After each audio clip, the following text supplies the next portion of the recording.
On the misty streets of 19th-century Edinburgh, whispers of progress hung heavy in the air. This urban landscape was a symbol of medical innovation, drawing students and scholars from around the globe. But beneath the surface of enlightenment, a sinister truth festered, one that would forever stain its history. The story begins with two men, William Burke and William Hare. They were ordinary labourers, leading modest lives in the bustling city. But fate, or perhaps greed, set them on an unimaginable and horrifying path. In Edinburgh, medical schools had an insatiable demand for fresh corpses. Before the Anatomy Act was passed, cadavers were often supplied by grave robbers or resurrectionists who exhumed the recently deceased. Burke and Hare saw an opportunity, but they went far beyond anyone's imagination. It all started with a lodger who died of natural causes in Hare's boarding house. Instead of notifying the authorities, the pair sold the body to a prominent anatomist, Dr. Robert Knox. Knox paid well, and an idea struck them. Why wait for someone to die naturally?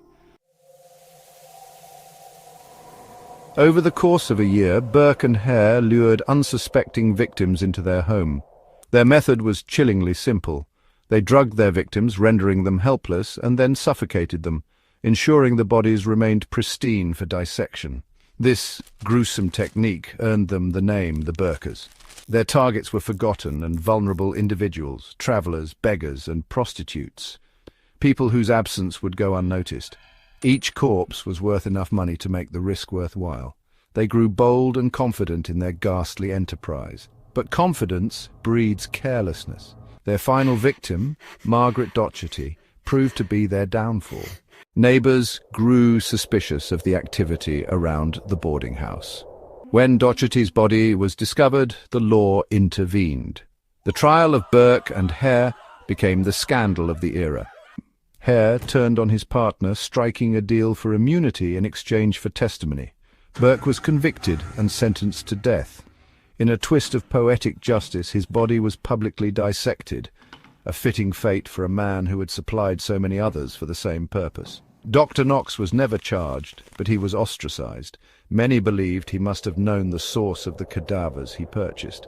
His reputation ruined, he was forced to leave Edinburgh in disgrace. The story might have ended there, but in 1836, nearly a decade after the murders, a chilling discovery was made.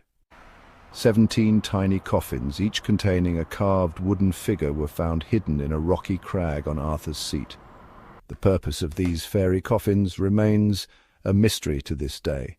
Some believe they were created to honour the victims of Burke and Hare, a silent acknowledgement of the lives so brutally cut short.